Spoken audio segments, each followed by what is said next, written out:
Hey everybody, it's that time again, time to go living the dream. I'm Rishi Barran with the Dan Patrick School of Sportscasting, and we have hit episode number 42, the Jackie Robinson edition of Living the Dream. And it is my honor to bring in one of my favorite online students to work with. He's got a big personality, and you're going to hear about his experience in life, which goes a lot deeper than most people. A lot of that due to his military background, and most recently, a weekend morning anchor and weekday morning reporter for KWQC-TV in the Quad Cities. I'm talking about the one and only Larry Goodwin. Larry, what's up today? Hey, what's up, Rishi? How you doing? Hey, I'm doing great. It's my day off, enjoying this Monday morning here in the Midwest. It's about 40 degrees outside, so we got a little break from the cold weather and enjoying the nice weather, sunshine, and things are going well. So thanks for having me. It's great to see you. Been a while, and looking forward to this conversation. Me too. And before we get into that conversation, I got to talk about your man cave, because that's where you're joining us from. You want to give us a quick little tour with what you got behind you? Yeah, sure. I'm going to pick this up real quick. Just give me a moment. Give me just 1 second. I'm going to turn this light on. Hold on 1 second. We were all waiting in anticipation because we're already seeing a lot of great things on there. So between Guy Fieri and your podcast, etc., what do we got? Sure. So let me pick you up here. And we'll start over here. Whoa. I'm a big Cowboys fan, obviously, so I got some homemade Dallas Cowboys wooden flags down here. I got my memorabilia. I got an authentic autograph. My favorite all-time player, my favorite Dallas Cowboy all-time, DeMarcus Ware. I got his autographed jersey right there, signed, certified. And then go over here a little bit. And then I have an autographed photo of Mel Renfro. I went to the Dallas Cowboys game in 2008. It was the last Monday night game at Texas Stadium before they blew it up that spring. So it was against the Philadelphia Eagles week 2. Cowboys won that game. Mel Renfro was there signing autograph, so I got an autograph from him, plus the game ticket right here. So that's a real near and dear one to my heart there. So love that photo. And then go down here, obviously, I'm from Iowa. We love our Iowa Hawkeyes here in the Midwest. So Iowa Hawkeyes through and through. Then you go over here. I got my military wall, where I keep some of my military memorabilia. Another one of these wooden flags. A buddy of mine that I used to work with at a company I worked for before I got into broadcasting, he makes these flags. Hey, maybe this one, maybe a handful of Cowboys ones, Chicago Cubs, Iowa Hawkeyes. So I got my military wall here. And then you come over here and it's more, you said it, more Dallas Cowboy memorabilia, autographed helmet, CeeDee Lamb, Dak Prescott, Ezekiel Elliott. And then in my glass case, bottom and top, I got DeMarcus Ware, Jason Witten, Troy Aikman, and the great Roger Staubach in my glass case there. And then I got a seat right here, a bleacher seat from the old Texas Stadium. I got that right there. That's near and dear to my heart. And then go around over here. And then again, just more memorabilia along the walls. Lots of Dallas Cowboys over here. Got all my jerseys. Got a slew of jerseys right there, and more Dallas Cowboy memorabilia. And then got the bar area over here, and refrigerators over here, and nice man cave, nice space, and it's where I spend my ample time watching football and other sports. So you have to have a man cave. It's all about having your space and enjoying your time, enjoying your football, and taking advantage and just kind of stepping away from the wife and kids for a little bit and having your own time. So, but nice space down here. I enjoy it, and a lot of fun, and lots of memories, good and bad. So I'm a Cowboys fan, so more bad than good, but you know what I'm saying. So, well, that's quite the tour. We've never had that. We've been doing this. I think this is the 4th year we've been doing this. We've never had that. And certainly the best space for anybody to take part in this before. I think Moose Johnston would be quite proud to have all that stuff even in his own house. Yeah, so Moose, he's one of my favorites, man. I don't think anybody's going to doubt your fandom after seeing all that. Well, it's clear that sports have been a big part of your life, but let's start with the first big question. Where did the dream of getting into broadcasting begin for you? Well, it all started mainly when I first joined the military. I wasn't sure. I joined the U.S. Navy in December of 2002, and I wasn't really sure what I wanted to do or what I wanted to be. I was just kind of 20 years old, kind of just stuck in that rut a little bit, but I always had a high admiration for the military. A lot of my family members were military, so that was my main focus after high school, was to join the military, the U.S. Navy. And when I joined, between I was 3 years, 9 months active duty in the Navy, did a year in the reserves. I joined the Army National Guard 2009.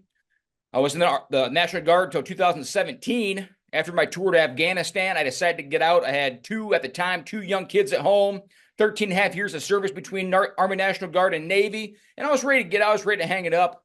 So I got out, started to miss it, went back in 2021. I'm currently finishing out my 20. I have 17 years of service right now. But to go back to obviously the previous question, just throughout my time in the military, all the people I met, all the places I visited, people always tell me, hey, you have a great radio voice. You should be a DJ. You should be on TV. Has anybody ever told you that? What do you do? And I never really knew what to do with it. People, at first you're just kind of like, okay, I appreciate that. But then I started getting it more and more. Like, man, you have a great voice. What do you do? You should do something with it. And I was just kind of stuck in that gear, stuck in that rut. Like, what should I do with this? How should I? This is my talent, obviously. I wasn't an athlete. I'm not a dancer. Nothing like that. I just had this great voice. I need to do something with it. So couple years go by, and I was working for a company at the time called Cobham Mission Systems. It's now called Eaton, and it's in Davenport, Iowa. And I was working third shift, and I'm sitting at my podium with my laptop, and I Googled sportscasting schools. I'm a diehard sports fan. As you can see, I showed you my man cave and just having that great voice. I need to be a sportscaster, something to do with sports. And then the very first link that popped up after that Google search was Dan Patrick, or Full Sail University's Dan Patrick School of Sportscasting. And I thought it was a joke. I didn't think it was real. I had never heard of it before. I had never heard of Full Sail University. I'm like, this can't be real. There ain't no way. All the things that you see on the internet these days, this is fraud. I don't believe it. Well, sure enough, obviously it was real. And then I called them, got all the information, got the information I needed, talked to the people there to get me enrolled, and then it was too easy. I had the Montgomery GI Bill, so it was too easy with that. They were paying me to go to school, so that was outstanding. And then got enrolled in the program, and the rest was history, and here we are today. So it's been great, and looking forward to what the rest of the future holds.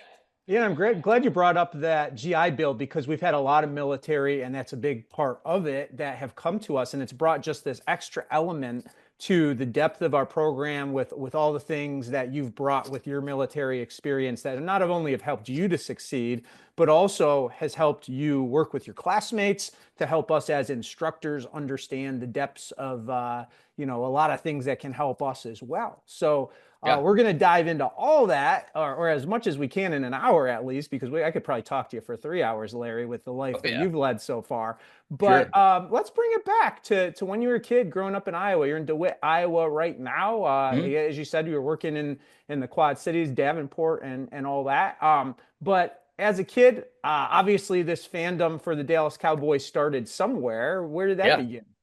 Yeah, I was 10 years old when I went to my first NFL game, and it was the Chicago Bears versus the Denver Broncos at Soldier Field. And that was back, John Elway was still playing, Shannon Sharp, Eric Kramer was quarterback for the Chicago Bears. I want to say Rashaan Salam was their running back, and then one of my older brothers is a diehard Cowboys fan. And it was 1992. I was 10 years old. And, with him being a tremendous fan in the mid-90s when the Cowboys were dominant, I just fell in love with the team. I fell in love with the star, and it's been just that love has grown deeper and deeper every year since. We haven't done anything since the 1995 season.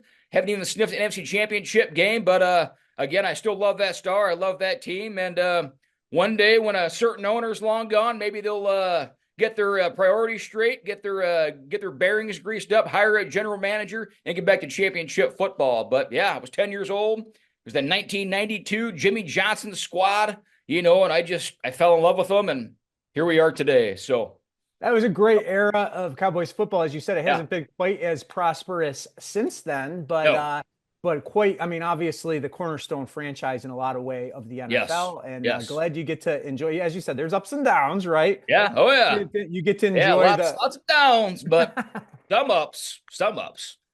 But growing up in the Hawkeye state, Iowa Yeah. Hawkeyes, you showed your gear back there. I used to work in Iowa myself, and I know what a big deal Man, those games are at Kinnick Stadium. For sure. you being a kid and knowing about the Hawkeyes, what did that mean to you to make that connection with that football team?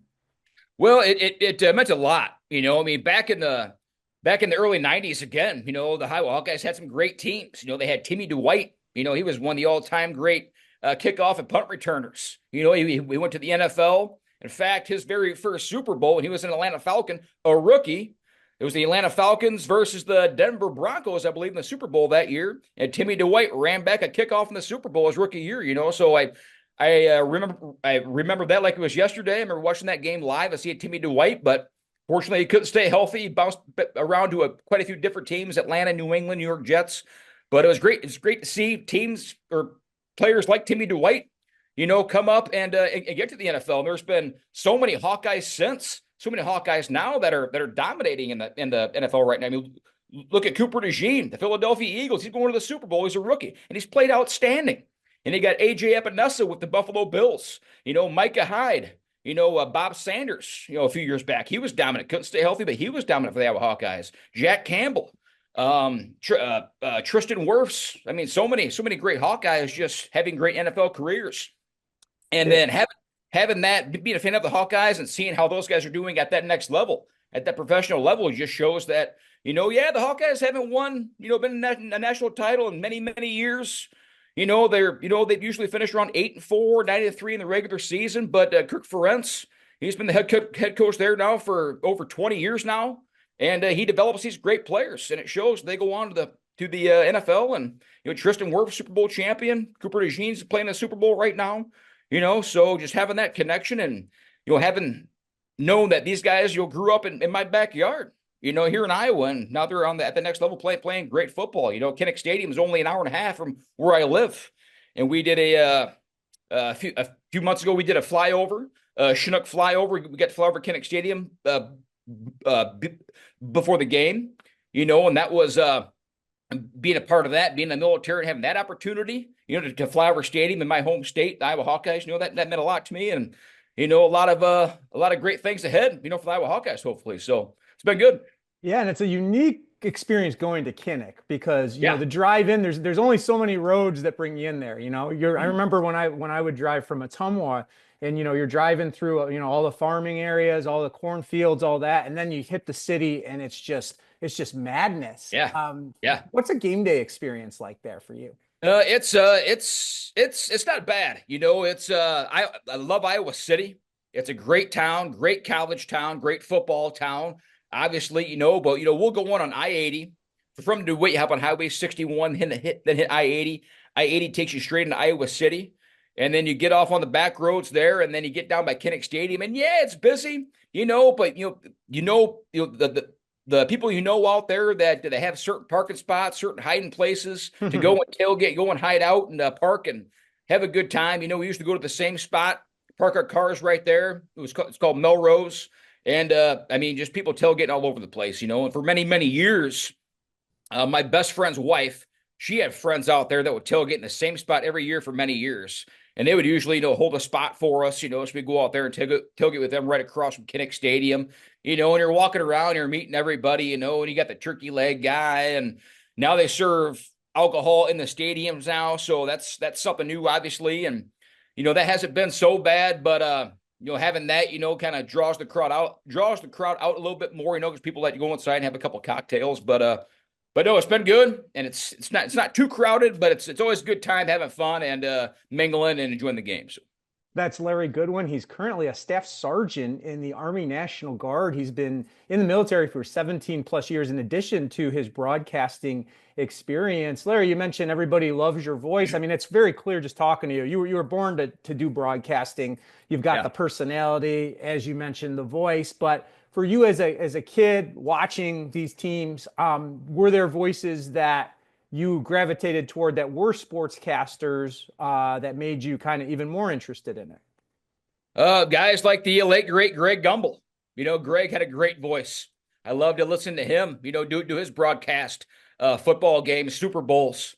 He had that well known, deep, enthusiastic, sports voice. Basically, Joe Davis, young guy, 36 years old, baseball, football, great voice. I mean, he's younger than me, but seeing some of his stuff, before I came up and to enter the Dan Patrick Folsom University, Dan Patrick School of Sportscasting, seeing guys like Joe Davis, like, man, this guy's got a great voice. Even John Madden, Pat Summerall, they just had that rare voice. Like you knew exactly who they were when they were talking, and they had that certain lingo. Just that certain rhythm, and it just made them stand out like nothing else. There's so many more that just had that certain voice. Paul Allen with the Minnesota Vikings. And there's so many more that just you could tell that they were born to do this because they just had that certain voice, that certain rhythm, that certain tone that they were meant to be a sportscaster, a broadcaster, a DJ, or a commentator, or anything. But the voice is just, again, you just hear them speak and you know exactly who it is, and they're so good at what they do. Summerall in particular, I think about with the Cowboys, because I always thought about how good he was with using words minimally to get the message across, right? I always used to joke. It's like you get Pat Summerall calling the game. He'd just say, Aikman, Irvin, touchdown, right? Yeah. And then John would come in, John Madden, with all the, hyperbole to follow that. So I can imagine that was super exciting for you, especially as a Cowboy fan, to listen to them, because they certainly called a lot of Cowboys. Yeah, well, especially those Thanksgiving games. That was John Madden and Pat Summerall at every Thanksgiving. It was the Cowboys or Lions. So we got to see those two a lot, and they're a great pair to watch for sure. Then you went into the military, as you said. You were always drawn to it. Why was the Navy the branch that you decided to initially start your military career with? Well, my grandfather was Navy. My mom's dad, he was U.S. Navy, served in World War II. And then two of my uncles were Navy in Vietnam, and my oldest brother was Navy during Desert Storm. And there wasn't any other branch that I thought about at the time because they were all Navy. My brother was Navy. He's like, hey, after high school, you don't want to do the college thing? Join the Navy, see the world. And I had tunnel vision. It was U.S. Navy. That was it. And then after high school, I stayed back a little bit to work for about a year and a half. I worked for a while just save a little bit of money, and then I joined the U.S. Navy in December 2002 when I was 20 years old. Wow. And then again, it was U.S. Navy through and through. There's no other ifs, ands, or buts about that. That's what I was doing, and it was a great experience. It was. I served on the USS Nimitz in San Diego, California. I was an aviation ordnanceman. I did 2 tours over to the Persian Gulf. I did an 8-month tour in 2003 and a 6-month tour in 2005. And I've been all over. I've been to Hawaii 3 times. I've been to Guam. I've been to the Persian Gulf. I've been to Singapore. I've been to Malaysia. I've been to Hong Kong, Dubai, Jebel Ali, Bahrain. I've been around the world twice. I've been a shellback twice, so to speak. But a great experience. Met a lot of great people. And then, after my contract was up, I was just ready to be done with the military. I had 3 years, 9 months active duty. I was ready to get out and come home and start something new. And then I got out at the wrong time. I got out in September of 2006. And that was really when the economy was really kind of at a drought. It was kind of taking a nosedive. It wasn't much work out there. I was 25 years old. I was single.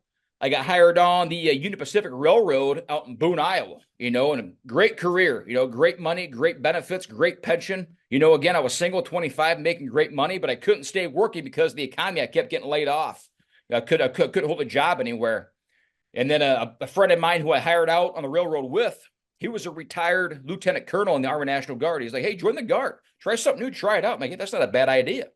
So I joined the Guard, and then the training between Navy and Army was like night and day, man. It was night and day, the training wise, and I fell in love with it. I enjoyed the training. I enjoyed the career jobs that I experienced, and I got into aviation again and did a tour to Afghanistan 2016 as a CH-47 Chinook helicopter flight engineer. And then I got out. We got back after a 7-month tour to Afghanistan, and I was ready to be done again. I had 13 and a half years of service. I was married now. My 2 oldest kids were only 3 and 1 at the time. I was ready to hang it up. I was ready to be done again. And then I got out. The things were going well. I got a good job, things like that. But I just started to miss it. It's a part of me. It's in my blood. I enjoy wearing the uniform. I enjoy being a part of a group of people who don't do this every day. So it's a great experience. I'm glad I went back in. I just recently got promoted to staff sergeant. And yeah, things are going well, so it's good to be back. I got 3 more years and we'll see where I go from there.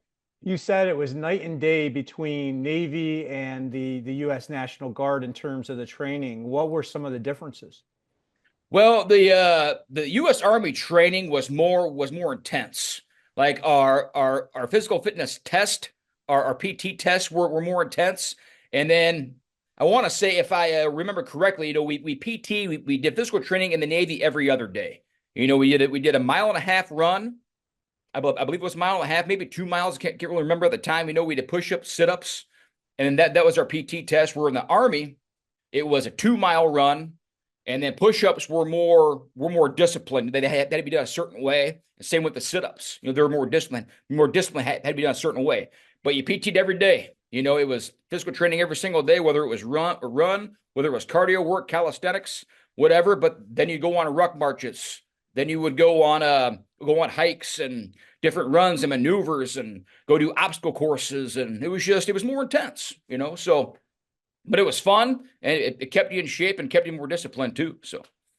And you were a flight engineer. Yeah. You worked maintenance on the aviation unit. Yeah. That Yep. certainly sounds like that requires a lot of technical training and For sure. intelligence.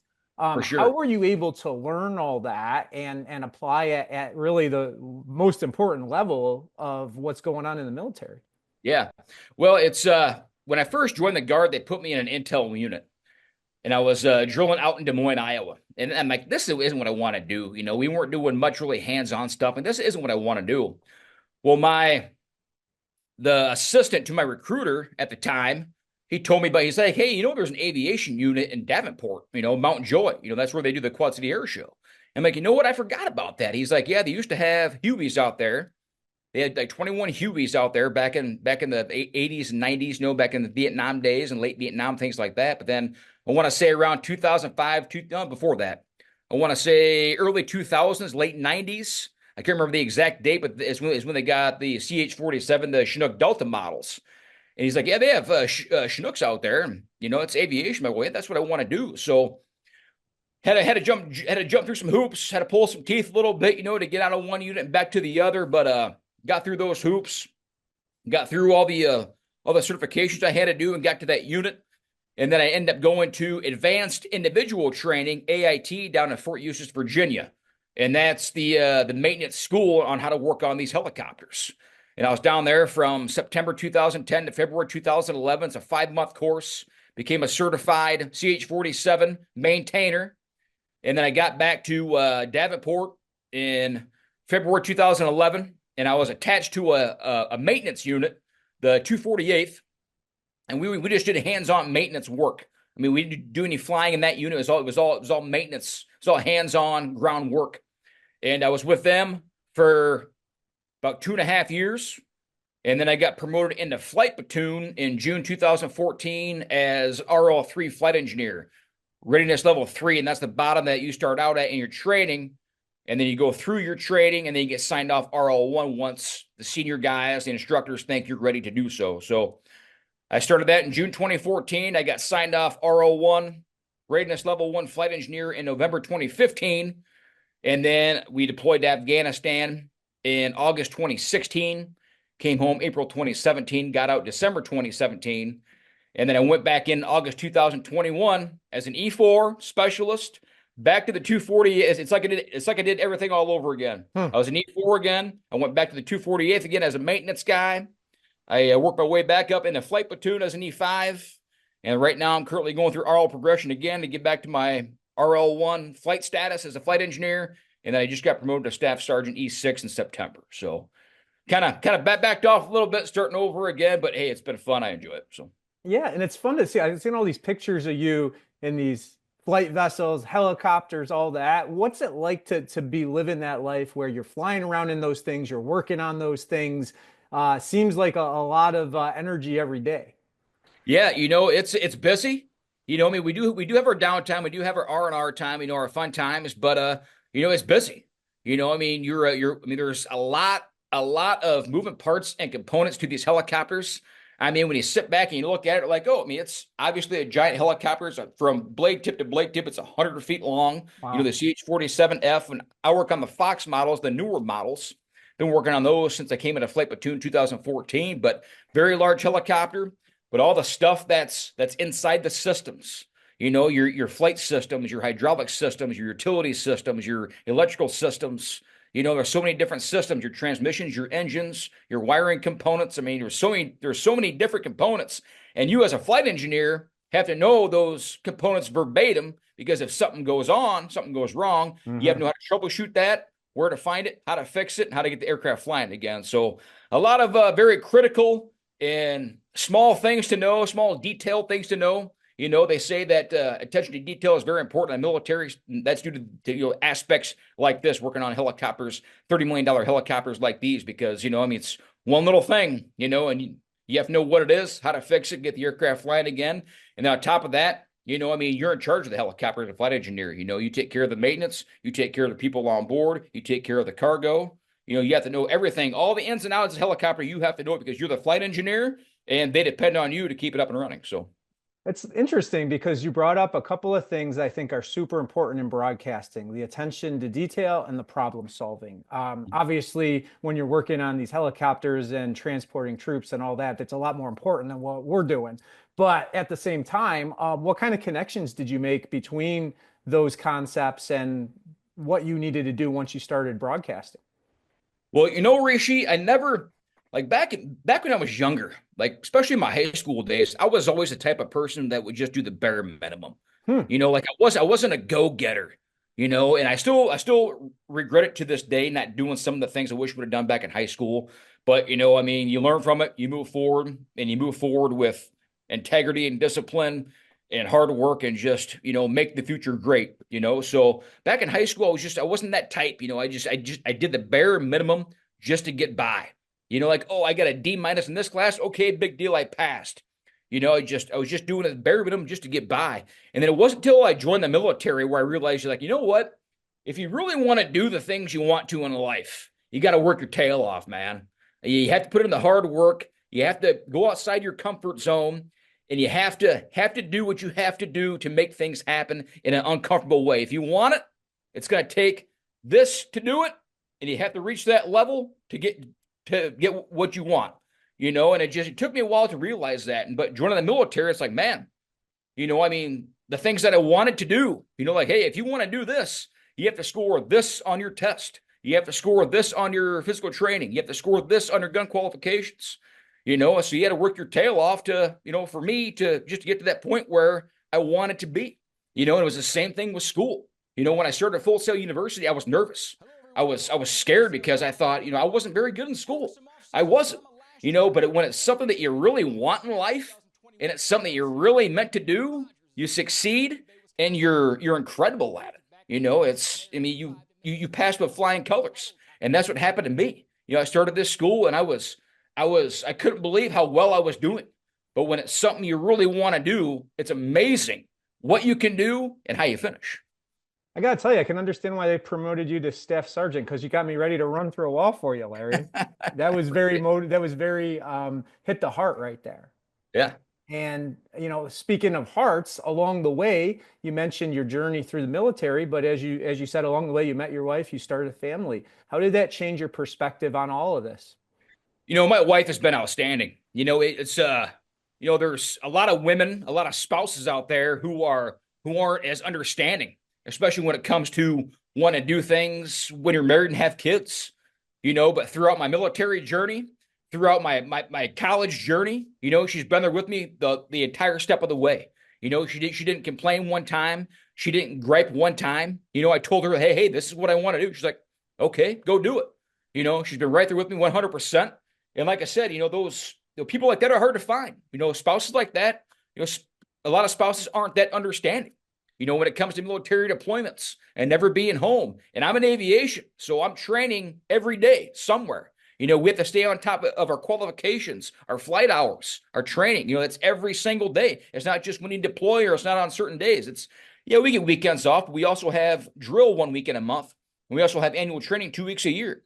And then I fly a couple times throughout the week to maintain my night vision goggle qualifications and things like that. So it's constant, and she's understanding, she's right there with me, and she has my back, and we make a good team, and she supported me every step of the way. So it's been great. You bring up another thing that I've been thinking about with you is time management between the military work that you continue to do and your family life, which I can tell you enjoy that as well, and the school at the time. How did you manage to make all three work at once? Man, it wasn't easy, and I mean, especially again, being in aviation in the military, because you have to be there a lot to stay on top of your training. Like I said, it's every single day. We fly all the time to maintain our qualifications and our flight hours.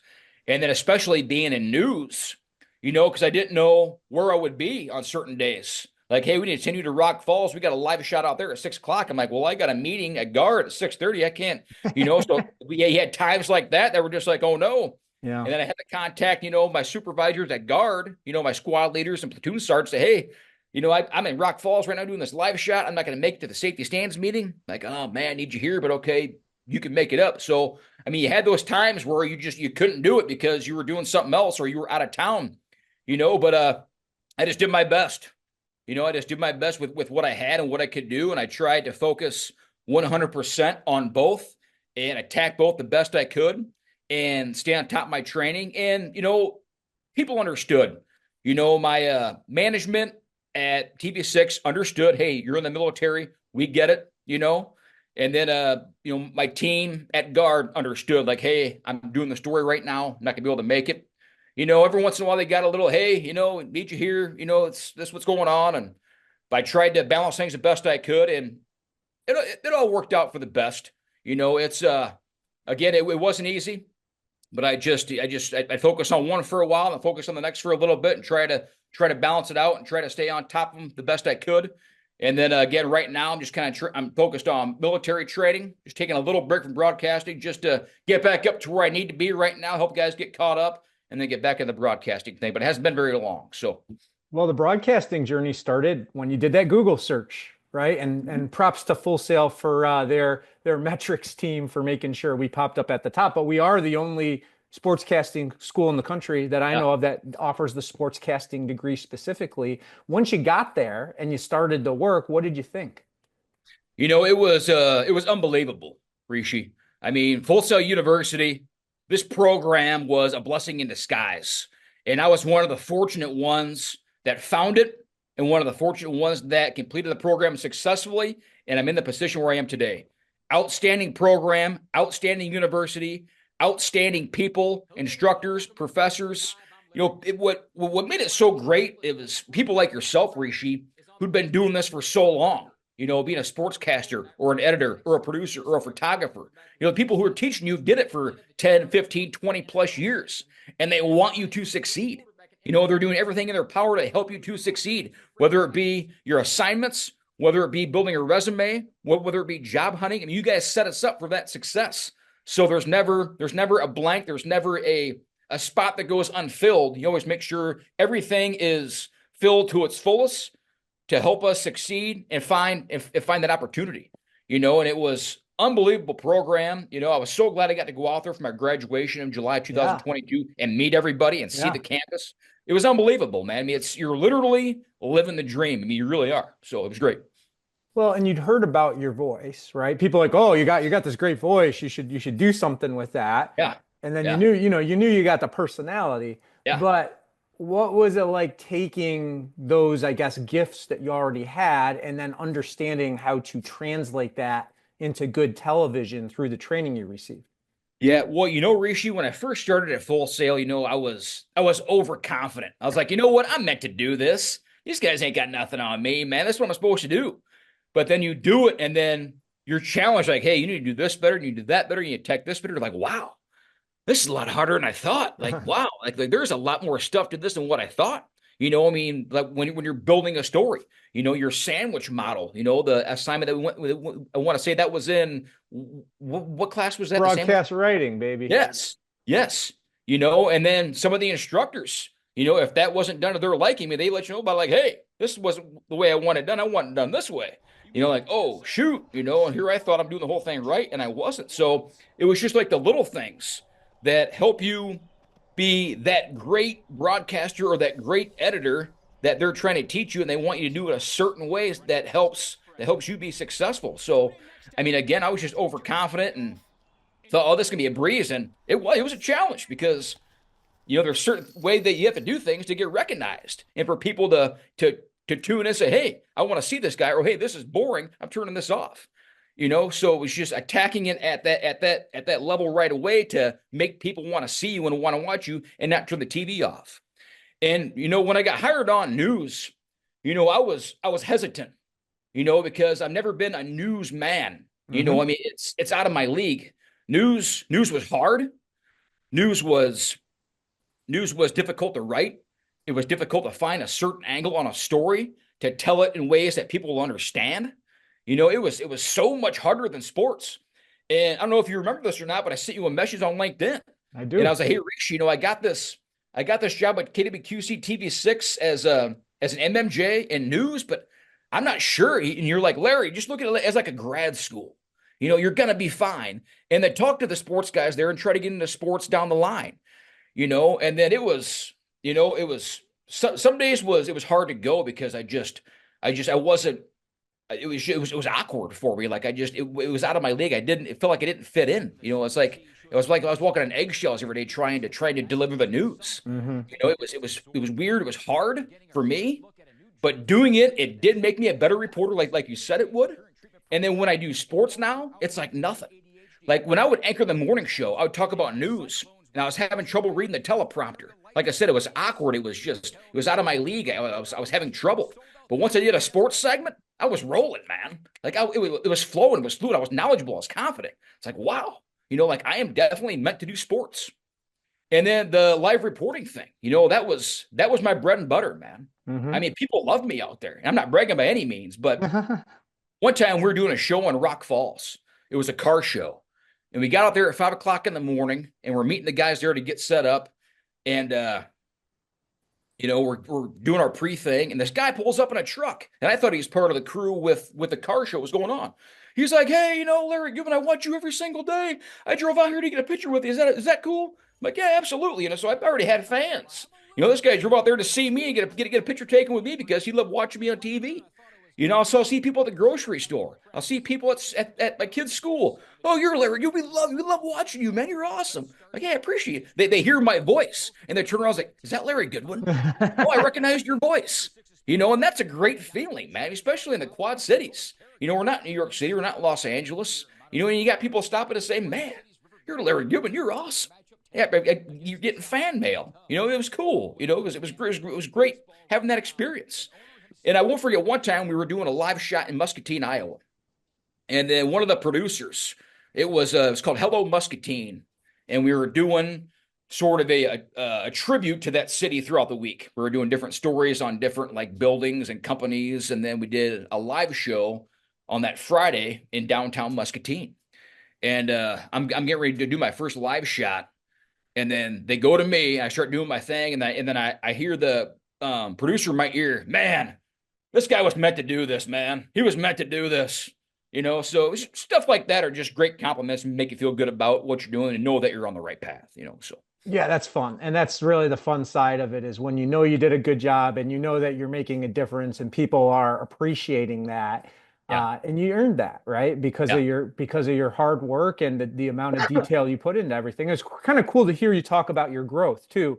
As a student, as a broadcaster, I'd imagine that kind of connects to the same feeling as going through the military and going through your training and getting a little bit better every day. Sometimes you get knocked down, then you get back up and you get better. Did you make a connection like that as you're going through school and then into your career? Yeah, a little bit I did. I mean, it was kind of, if I had a challenge, that I struggled with, just be like, hey, I mean, you got this. Okay, just step away for a little bit, take a breath, you know, gather your thoughts, come back to it, knock it out of the park. You know, if I was struggling, because as you know, I mean, one of the hardest things about broadcasting, especially in news, in my opinion, is time. You know, because 99% of our stories are 1 day turnarounds. You know, and you don't know where you're going to be or where you're. I mean, most time you knew, but sometimes you got thrown a curveball. You know, and it was just like, man, I got to get back there at this time and get Mhm. this written. You know, and then it's just like me. Like my biggest struggle is I'm an overthinker. You know, and especially in news. You know, like I know what I'm supposed to write, let it flow and write it. But then I start overthinking and I stumble and I get caught up at times. Clock's ticking, man. Clock's ticking. You know, so there's so many times where it's getting down to crunch time and you still have a lot of work to do. You're like, oh man, you're getting amped up, fired up. So time to me was the hardest thing to harness because it was just like every day was a time challenge, you know. But again, just stepping away, thinking about it. Okay, I got to do this, and this, and then get back in there and knock it out, you know. So, but time, especially in news, man, time was humbling. Time was anxious. I mean, super anxious, you know. So Yeah, it's that's almost, I hard for me always when you say get the timeline. it's a different kind of job because it's the one job, I don't know, it's the only job, but it's one of the few jobs I think where the clock is your enemy, right? Normally you work a Yeah, job. I don't know what it was like when you were working for Union Pacific or anywhere else, but normally you go to work and you look at the clock and you're just kind of waiting for that time when you get to go home, yeah, right? It's yeah. almost the opposite. It's like, Right, man, I'll take every 100%. minute I can get. I would love to have an extra 30 minutes to work on Yeah, this. I'm battling the clock every day. And yeah, Larry, I like to make sports analogies sometimes when it comes to work. And what you were saying about the overthinking, it makes me think about a quarterback. Let's say Dak Prescott, for example, right? You got to make good your example. decision quick and make your reads, right? Before Von Miller is coming down to hit you, if you don't get rid of that ball, you're going to get pummeled. And it's almost like you got to make a quick read and a quick decision and then just be confident with where the result's going, right? Yeah, yeah, yep, 100%. You know, and Well, go ahead. it was, but like I said, it was like news and sports were night and day. Like news was so challenging. There's so many angles that you could take for certain stories, and a lot of the stuff was out of my league. Like, how do I attack this? I don't know anything about this, you know. But like you said, it to make you a better reporter, and it did. It every day was a challenge. Every day felt like it was my first day because there's always something new, and it was difficult. And I've never been so stressed out in my life than I have been doing news. I have not even been in the military over in Afghanistan. I Wow. was never this stressed. I mean, I was, Really? and I'm not complaining by any means, but I couldn't believe how stressed out I was just trying to make a great story, news related. You know, it's a tough job. Well, what was your favorite part about the program at Full Sail? What did you enjoy most about being part of the Dan Patrick School of Sportscasting? What I enjoyed most was how helpful the instructors were. You know, like the video assignments. You know, I mean, the instructors would get on video calls or have videos pre-recorded explaining things to you and how they wanted them done, and that was a huge help. You know, and then you guys were always open to questions, always open to helping us out. You know, and you're great mentors, and you always had our backs. You're always there no matter what to make sure that we succeeded no matter what. Like you weren't going to let us fail. You know, and that's what I enjoyed about it most. You guys were always here to help us and be successful.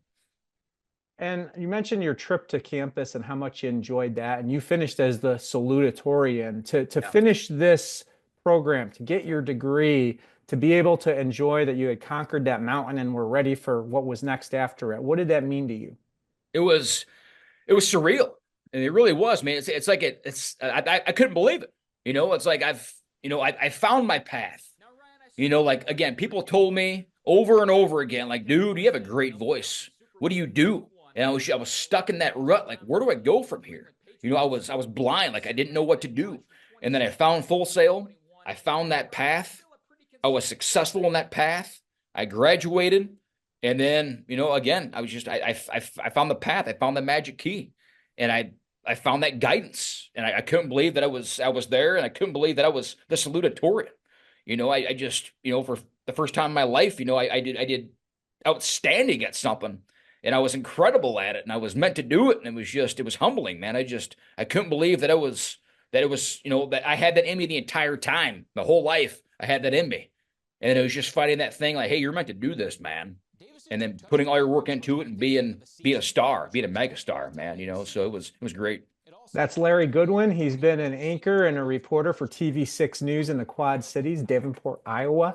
Larry, there's been a lot of people, and by the way, you earned all that, right? You deserve it. You put a lot Sure. of hard work and effort, and we mentioned the time management. And I want to get back to that with just one more question about that.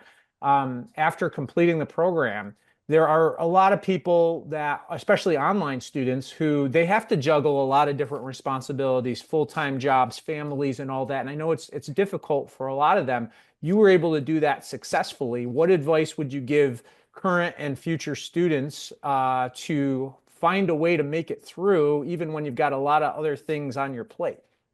Yeah, I mean, that's 100% accurate, Rishi. I mean, I was married. I'm married, 3 kids. I was in the military. I was going to school full time and I was working full time, plus doing the Army National Guard thing. So at my job at the time, I was working third shift. And there could be a lot of downtime during third shift. So during downtimes, I would get my laptop out and I would just knock out what I could at work, assignment wise. During breaks, during downtime, get on my computer Sunday night at midnight when that first assignment came out, for the week. I was on top of it. I was watching my videos. I was doing my essays. I got as much done as I could at work. That way I was ahead of the game. And then I would come home, eat some breakfast, get the kids ready for school, take them to school, come home, either knock out a little bit more homework or I'd take a little nap. I'd wake up, come downstairs, get all my stuff done downstairs. It had to be done on camera. All my broadcasting assignments that were done on camera, get those done in the afternoon or on the weekends. And then get the kids to school or pick the kids up from school, come home, eat dinner, go to the gym, go to work. And it was just like that every day. I tried to plan out every single day, just schedule it the best I could. Okay, do this assignment here, do this assignment there. Okay, do this here, do this there. Get some sleep here. It's not easy. No, it's not easy, but success isn't easy, man. It's not. It's hard work. If you want to get to where you want to be, if you want to be that mega star, man, you got to work your tail off, and it's not easy. So one day it will be. It's not for me yet. Again, I'm just doing the military thing right now, but just plan it the best you can, attack it the best you can, and just stay positive. Nothing's impossible. Stay positive. If I can do it with a wife and 3 kids, a full-time job, Army National Guard, and finish, with a 3.76 GPA, you can do it too. So yeah, it sounds like organization and just the fact that you wanted it so badly that you prioritized making sure it got done. And it's yeah, amazing what human beings can do when they have that focus and that care for something. And super proud of you for making that all work the way you did. So let's go to the next big question. What's it been like living the dream for you? it's been good. I mean, I don't want to beat a dead horse, but news, TV6 was my very first gig, and I applied all over. It was mainly just sports. A sports anchor here, a sports anchor there. I want to be in sports, and then I saw that TV6 was hiring, and it's just it's 30 minutes from my house. And it's a historic television station, TV6. The great Paula Sands was there 41 years, outstanding woman. And you had other anchors, Teresa Bryant, Marcia Lenz, Eric Maitland, people who had been there for 20, 30, 40 years, and they were there to help you and they wanted to help you. They wanted you, a lot like the instructors at Full Sail, they wanted you to be successful. They did everything they could to help you. So again, when I was offered that job, I was kind of hesitant about it because they called right away, like, hey, seniors graduated school. We had this MMJ opportunity, like to bring you in, and I couldn't say no because it's my first opportunity. You can't say no to your first opportunity. I don't think, so, and it's a huge risk. I took a gigantic pay cut, I mean, from where I was to where I went, I took that gigantic pay cut, but again, it's all about taking risk and getting started. And then I was hesitant. I wasn't excited about it because I didn't know how to approach news, but I got in the door. I built great packages. I thought I did great live shots. I did great anchoring. I got compliments from all the people that have been there for years and years. Outstanding job, Larry. Great job, Larry. This was great, Larry. This was outstanding. and getting compliments from them that have been doing it for years and years, saying that you're doing a great job, that meant a lot, and that gave you a confidence boost too. So again, it was just every day was just it was uncomfortable. It was awkward just because you didn't know what you're going to do or how you wanted to attack it. But they were there to help you. The job got done, and I was successful. So I had a great 2 years there. I did live reporting. I did anchoring. I built packages. I built VOSATs. I got the experience I needed. I met great people, and now it's on the next opportunity. So we'll see where I go from here. You mentioned Paula Sands, and I saw the interview that you did with her at the station when they were kind of introducing you. I guess it was going into your second year there. Yeah. And one of the things she identified, which I think goes to the point of what you were saying about doing news, right? It is uncomfortable because it's not your comfort zone, but Right. really the key to anything, it's just like if you asked me to do a package on cricket, right? I don't know a lot about cricket. But if I would do the research and learn what I could to get by and ask the right questions, right? And what she said that I think is a real strength of yours was one thing she appreciated about your work was that you were able to humanize the stories. And when you do that, you're going to get it every time, Larry. How were you able to do that at a high level to connect with your audience? Well, it's one of those things that I struggled with. I just kind of I had to sit back and think, okay, how would I want to hear this? And I would just, again, it was that overthinking thing. Like I was putting too much thought into it. And then one of our anchors, Jenna Jackson, outstanding reporter, unbelievable reporter. She's been there for 7 or 8 years now, and she's outstanding. I mean, so smart, so quick, so thorough, great producer, great anchor, great reporter. And she taught me a lot. And she's like, Larry, just you're having a conversation. How would you want to tell this to people? How would you want to tell your story? And just tell it. Speak layman's terms. Just talk, and that made things flow so much better. And putting stories together like that, I think, helped me humanize it, and then getting to know the people I was talking about as well. I thought I did very good interviews. I got to know the individuals. And I would try to communicate with them right away so they were comfortable with me.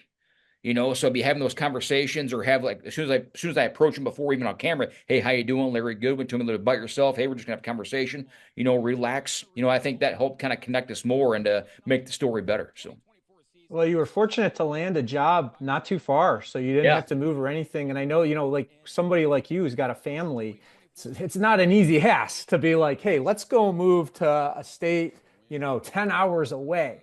And Yeah. you were able to make that happen. I think one advantage being in that kind of situation, Larry, where like it's not maybe as easy to move, is that you can be more focused on your job search, because now you can identify the places that, okay, what places would work for me? Now I'm going to make my contacts here and go all in on that. But Right. how did you make it work out that you were able to land a job so close to home?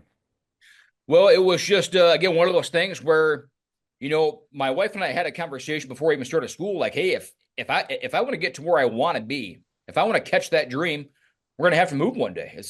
We're gonna have to do it. And she was on board. She understood. She still is. And then again that opening at TV6, and there was many available. And out of all the places that I applied, I probably sent out 100 resumes. They were the first ones to call, and there was 30 minutes down the road. And TV6 is the #1 news station in the Quad Cities, has been for years. And then again, people like, I was fortunate to get to work with Paula Sands her last year before she retired.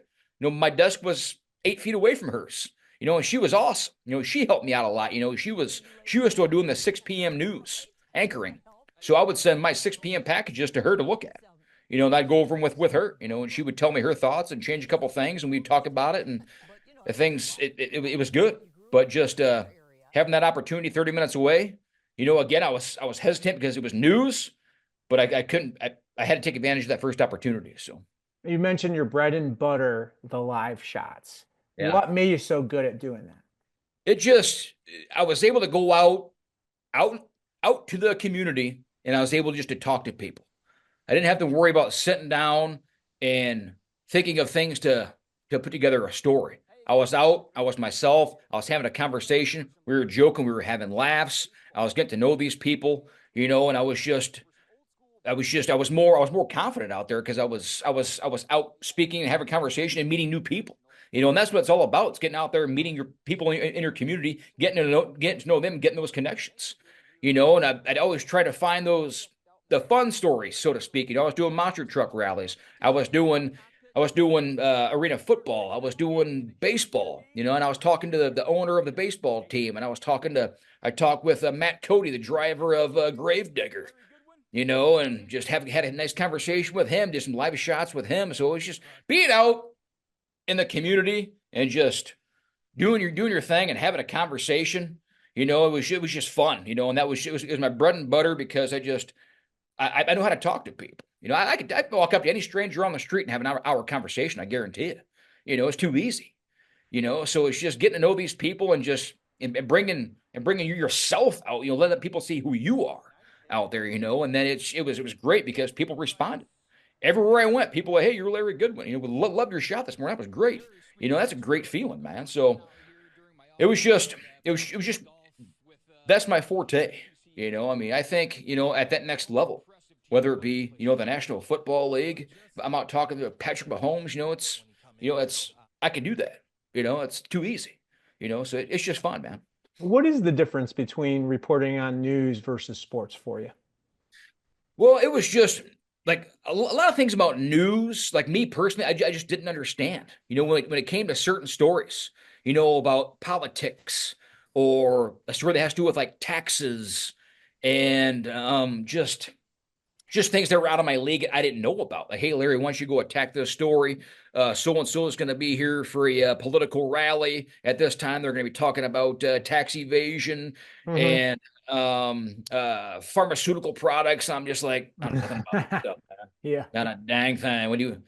So I would talk to people who did, like Marsha Lenz, one of our longtime anchors at TV6, been there 30 plus years. She loves that stuff, man. She's so sharp and so into it. I talked to her like, Marsha, how do I attack this? Say, okay, we need to know this, and this. Okay, then I would concentrate on those things, and I would get to know those things the best I could, or just ask questions, at these locations. Hey, what's this? What's okay in layman's terms? How would you explain this to people who want to watch this in the Quad Cities? And I just go from there and put together my best story and have the seniors, people who've been there for a long time, look at it, and it worked out. So, well, you clearly stood out and made an impression because they gave you more opportunities. They gave you more opportunities to do sports. They gave you opportunity to anchor news and do the morning reporting gig that you loved with all the live shots. How did you make an impression that led to more opportunities? Well, it's I started there in October 2022. And they offered me the weekend anchor in May of 2023. So I was only there for a few months. Wow. And they came to me and just asked if I wanted to do the weekend anchor position. I was like, well, yeah, absolutely. I'm not going to pass it up. And every morning I got to work with Teresa Bryan, who's been there since 1992 as an anchor and a weather lady.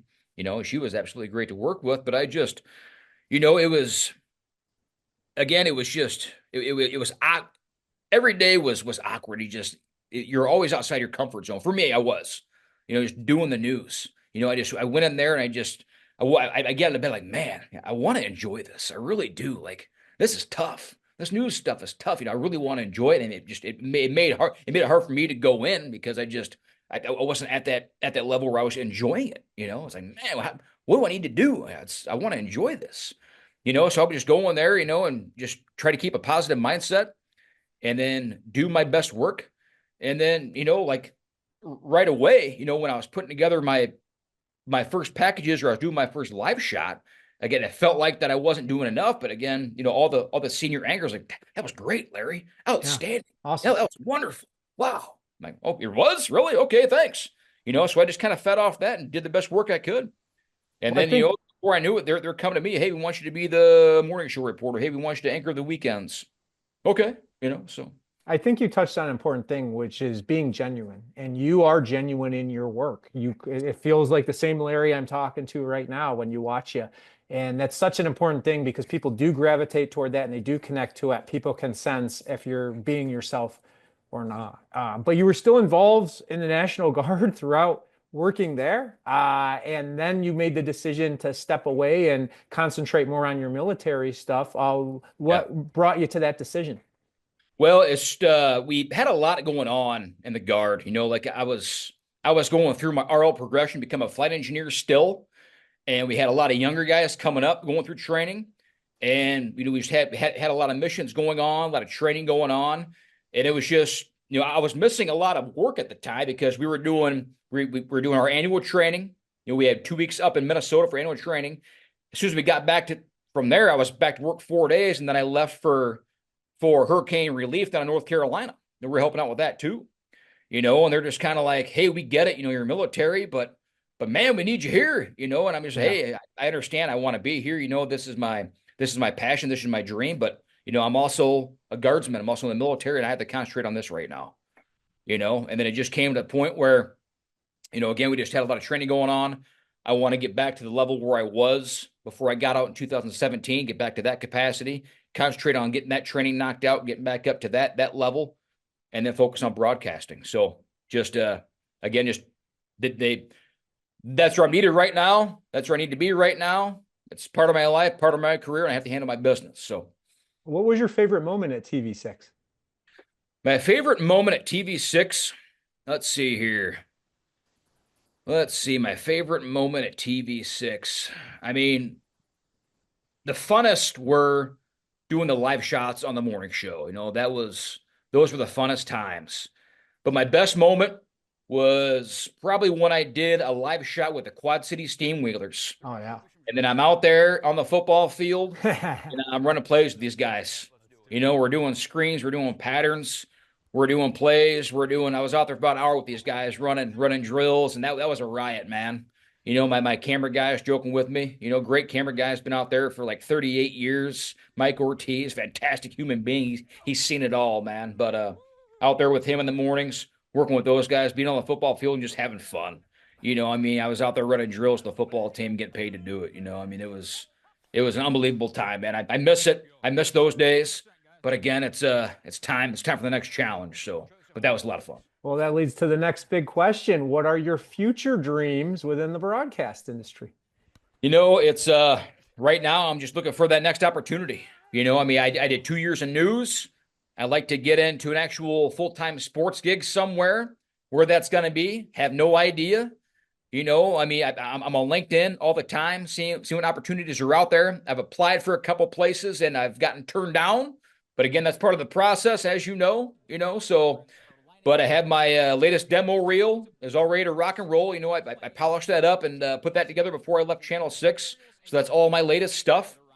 And all the videos that I have on LinkedIn from when I did my most fun and entertaining live shots are all right there on LinkedIn. But just finding that next sports opportunity, and then seeing what leads me to the ultimate passion. The dream. Is the NFL. Yeah. That's where I want to be. I want to be in the National Football League, and it's not going to be easy to get there. The people that are doing the NFL have been doing it a long time. So, but and I'm not getting any younger, but it's things happen at a certain time for a certain reason. And I gotta stay the course. I gotta keep the vision, stay the course, and catch that dream one day. So, well, I think you're ready for it. You've got a really good reel. You've got a lot of experience now. The fact your entire military background, certainly a benefit to you. I think a lot of people are going to take a ton from that, especially if you're sharing how you've been able to manage military, school, career, everything that's gone with it. And in terms of the National Football League, there's a lot of different ways that can be done. You don't have to be Greg Gumbel to work in a National Football League job. You don't even have to be at NFL Network. There's a lot of ways around it. A lot of these teams now are hiring specifically, their squads are getting more and more. So I think it's a very realistic goal for you. And it's just a matter of timing and a little bit of luck, but I definitely think you can do it. How do you feel like all your experiences that you've had so far in life, in your career, everything else have prepared you for that next step? I think they've prepared me, very well. I think, again, I believe I'm meant to do this. I've been told by many people that I'm meant to do this. And you have those times where you're like, oh man, this didn't work out, that didn't work out. This door is shut, that door is shut. But when one door shuts, another one opens. It's just just one thing that I keep hearing a lot about from, people who are successful is be patient, be consistent, have confidence. But the key is patience and consistency, and just a couple years ago, I went to the Pro Football Hall of Fame down in Canton. I've been wanting to go there my whole life, and I told the wife one day, like, you know what, we're going. We're just going to get in the car and go. The heck with, let's go. That's what we did. We just went down. We just left. Let's go to the Pro Football Hall of Fame. And I get down there, and it was unbelievable, man. I mean, I met Drew Pearson. I met Jim Kelly. I met Charles Haley, and there's so many players. John Lynch, Wade Phillips, Coach. They're everywhere. I had conversations with these guys. I got my picture taken with Drew Pearson. It was a great experience. And then my seat was up next to the NFL Network stage. Rich Eisen was up there. Colleen Wolfe was up there. Andrew Siciliano was up there. I'm having a conversation with these guys. I asked Andrew, I was like, hey, I'm going to graduate from Full Sail University. How do I get to the NFL? He's like, Larry, stay active in social media. Stay active on Instagram. Post about the NFL.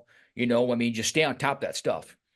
And then recently, maybe about a month ago, every day I try to do something National Football League related on my Instagram. Whether I do a quick post, whether I post a photo, something, I try to stay active and consistent doing that. And then a lot of times, like, people who follow me are fake profiles, those fraud profiles. Okay, that's not real. That's not real. That's not real. Well, about a month ago, I get a follow from this girl who is a producer for GMFB. All right. And I'm like, and it was legit. And I'm like, holy smokes. My GMFB is my favorite program on the NFL Network. I watch it every day that I'm off. I love that show. I love people that are on it. I sit back and I just say to myself, like, these guys are getting paid to do this right now. These guys get paid to do that right now, And then one of the producers started following me on Instagram, and that's huge.